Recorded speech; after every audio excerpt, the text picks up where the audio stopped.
आ रहा हूँ आपके पास आ रहा हूँ।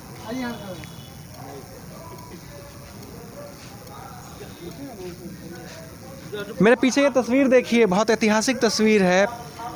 महात्मा गांधी इस स्टेशन पे आए थे। नमस्कार, मैं सत्यकाम हूँ एनबीटी ऑनलाइन के लिए। मैं मोतिहारी में हूँ। चंपारण सत्याग्रह की शुरुआत महात्मा गांधी ने यहाँ से की थी। ये आप जो रेप्लिका देख रहे हैं, ये दिखा रहा है कि इसमें महात्मा गांधी कैसे इस डब्बे से नीचे उतरते हैं और फिर चंपारण की धरती पे सत्याग्रह शुरू होता है। अंग्रेज़ों के खिलाफ युद्ध हो, मतलब अंग्रेज़ों को भगाने के लिए उनका सत्याग्रह जो कि आंदोलन में बदलता है और फिर बाद में अंग्रेज़ों को 1947 में देश को छोड़ना पड़ता है। बिहार में इलेक्शन है, तो महात्मा गांधी के सत्याग्रह और बिहार के इलेक्शन को भी हम जोड़ेंगे इस तरह से कि बिहार में इलेक्शन है। महात्मा गांधी ने अंग्रेज़ों को भगा दिया था। आप लोग के किसको भगाएंगे? बेरोजगारी को, भय भूख किसको? जो बेरोजगारी दूर करेगा उसको हम लोग जरूर सपोर्ट करेंगे कि हाँ भाई, जो यूनियन बेरोजगारी को करे, मतलब क्या बोलते हैं उसको, राजनीतिक दल, उसका हम लोग सपोर्ट करेंगे। तो कौन आपको लग रहा है कि बेरोजगारी दूर कर देगा? देखिए, ये चीज़ आज की स्थिति के अनुसार जैसे देखा जाए, अभी तो राजद भी बोले हैं कि हाँ हमने 10 लाख वैकेंसी आपको रोज़गार करेंगे हम, और उधर 19 लाख वो भी बता रहे हैं। लेकिन इसमें विश्वास करना आदमी को कठिन होगा कि भाई कौन क्या है। वो मत जो है अप्रत्यक्ष, मतलब ये है, वो जो देना होगा हम लोग अपना वहाँ। अच्छा, आप ये बहुत ऐतिहासिक स्टेशन है। महात्मा गांधी यहाँ आए और फिर अंग्रेज़ों के खिलाफ एक आंदोलन करते हैं, अंग्रेज़ों को भगाते हैं। उसके बाद तमाम तरह की चीज़ें हुई सत्याग्रह के दौरान। कुछ इस ऐतिहासिक महत्व के बारे में बताएं आप।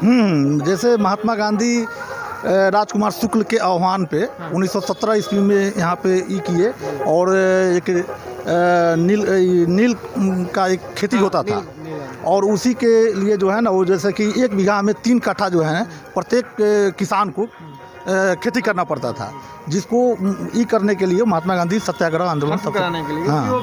नील की खेती की वजह से खेत बंजर हो जाते थे और किसान को फिर वो कभी वो खेत काम नहीं आता था।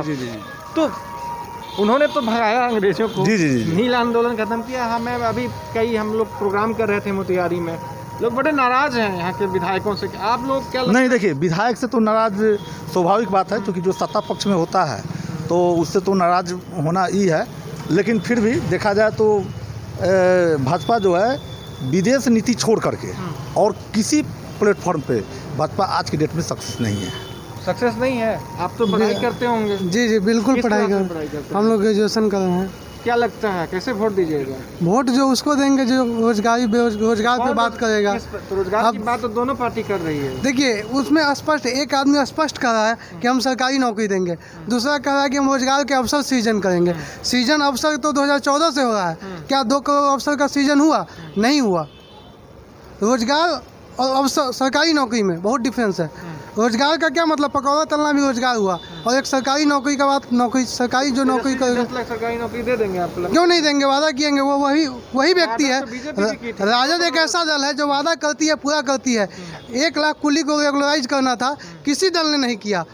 आज़ादी के बाद भी इतने रेल मंत्री आए चले गए, उनको उस फाइल को छुआ तक नहीं। राजद एक ऐसा पहली पार्टी थी जिसको केंद्र में मौका मिला और उस चीज़ को अपने एक हस्ताक्षर से 10 लाख का जो 1 लाख जो कुली था उसको एकदम सरकारी नौकरी दे दिया।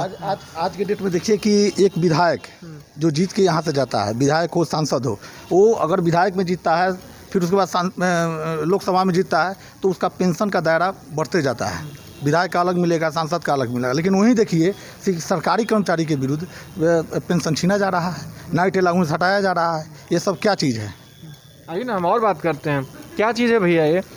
क्या लग रहा है बिहार में किसकी सरकार बनाएंगे? सर हमें मालूम नहीं। अरे तो आप तो जनता जनार्दन हैं, कुछ बोलिए। राजनीति में ज़्यादा अभिरुचि नहीं है सर। आप गांधी के राजनीति के बारे में सर हम वोट तो दीजिएगा ना किसी को?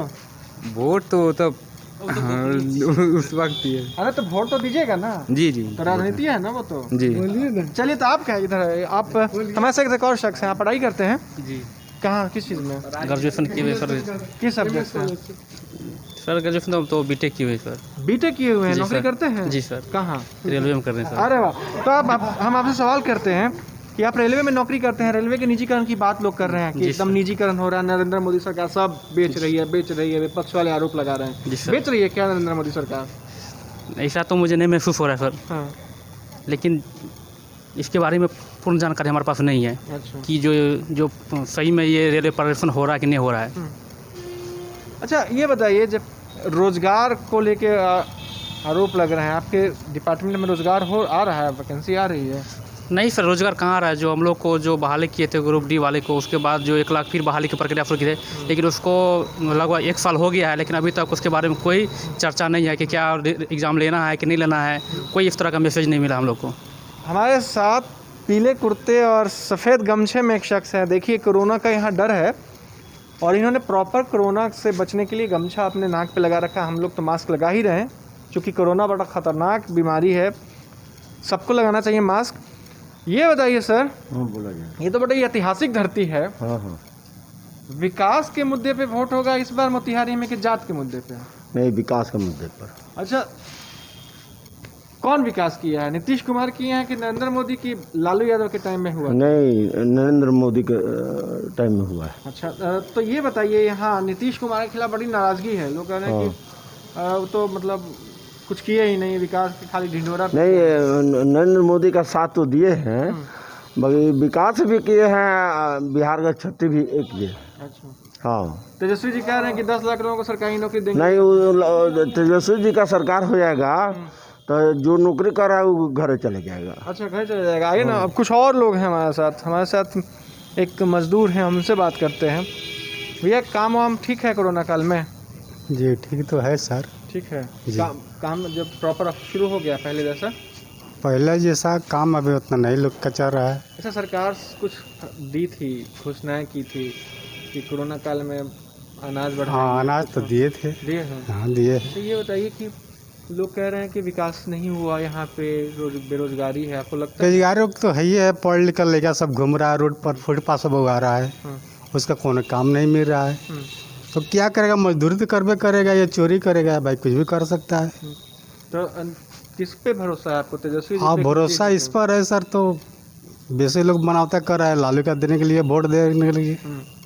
तो तेजस्वी जी 10 लाख लोगों को रोजगार देंगे, तो बीजेपी वाले बोले कि नौकरी देंगे, बीजेपी वाले बोले 19 लाख को रोजगार देंगे। तो कहाँ किसी का सर रोजगार दे रहे हैं? पढ़ लिख कर लेकर घूम रहा है सब, कहाँ किसका हो रहा है? नौकरी हो रहा है? नहीं, नौकरी तो BA कर लेके आज फुटपाथ पर बुगा रहा है। आज जब मैट्रिक के पास उसका नौकरी लग जाता है, घूस पर लग जा रहा है। आज जो पढ़ लिख कर लेकर घूम रहा है फुटपाथ पर, गरीब का भाई अमीर का लड़का है, उसका नौकरी नहीं लग रहा है, तो क्या करेगा? कोनो तो बिजनेस उसका मिलना चाहिए, कोनो रोजगार तब मिलना चाहिए अपने बाल बच्चे जियाने के लिए, रोजगार मिलना चाहिए। कोनो काम नहीं मिल रहा है।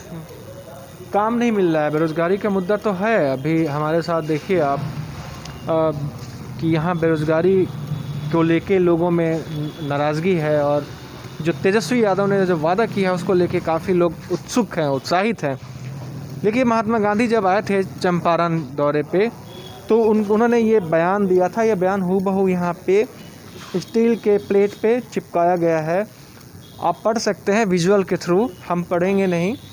और देखिए, उन्होंने अहिंसा और सत्य की बात की, कहा कि हमने चंपारण में इन सब का साक्षात्कार किया, यानी हमें ये सब चीज़ें दिखी यहाँ पे।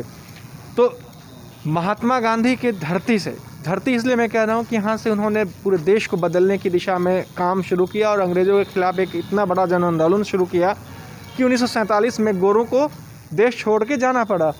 इलेक्शन है यहाँ पे, लोगों की राय आपने जानी। बेरोज़गारी मुद्दा है, विकास मुद्दा है, नौकरी की कमी मुद्दा है। तमाम लोगों ने अपनी राय रखी चंपारण के इस रेलवे स्टेशन से। 10 तारीख को जब रिज़ल्ट आएगा तो ये इनका गुस्सा सरकार के प्रति है नहीं है, तेजस्वी के प्रति हो, इनका मन क्या है वो पता चलेगा रिजल्ट के बाद। लेकिन यहाँ जो इस ऐतिहासिक धरोहर की जब हम बात करते हैं, वहाँ मैं आपको दिखाना चाहूँगा, वहाँ पे महात्मा गांधी की एक तस्वीर लगी हुई है, सत्याग्रह से स्वच्छाग्रह लिखा हुआ। ये ऐतिहासिक धरती पे, मोतिहारी की धरती पे लोग फैसला करेंगे। 2 चरणों में इलेक्शन है, उसके बाद 10 को रिज़ल्ट है। जब रिज़ल्ट आएगा तो हम आपको NBT ऑनलाइन पे एक एक चीज़ बताएंगे, हर ताज़ा जानकारी देंगे। फ़िलहाल अपने सहयोगी मुनीश्वर के साथ सत्यकाम अभिषेक, मोतिहारी से एनबीटी ऑनलाइन के लिए